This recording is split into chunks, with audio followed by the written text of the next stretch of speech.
السلام علیکم ورحمۃ الله وبرکاتہ. جی قدرمنو کتونکو دا وخت دا ملکن ضلع چې کوم تانې سایډ ته د ملکن یونیورسټۍ نه فل دی او هغه چیک پوسټ دی. نو دا تاسو ګورئ دا چیک پوسټ چې کوم دی نو دا اوس د ورځې تقریبا پاوبا 20 منټه پاسه 11 بجې دي د ورځې او د جمعې ورځ ده. دا چیک پوسټ دلته کې بند شوی دی او دا تالې ورته لګېدلي دي او د دې ځای کې نه چې کوم دی نو هغه د لیوي هغه اهلکار چې هغې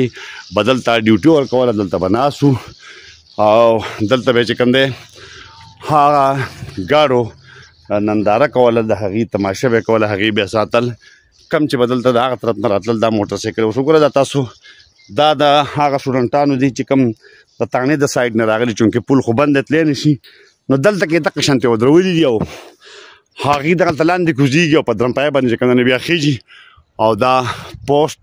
دا بند شوی دی. نو که هسې حکومت ته ضرورت وي او دا پوسټ یې بند کړی خو خیر دی خو که نه دا نوره قصه چې کوم دلته کې راغلی دی خلک ورته بیا مخکې نه چې کوم دی نه په هغه تېر ځل باندې هم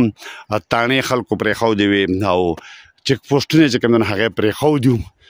او دغه سلسله چې کوم دی نو دا د هغې کړی نو دا مقام چې کوم دی نو دا بیا ډېر زیات دا افسوس دی او د دې نه دا اندازه لګي چې یاره قام چې کوم دی نو دا خلک او د حکومت کم طرف ته بوځي.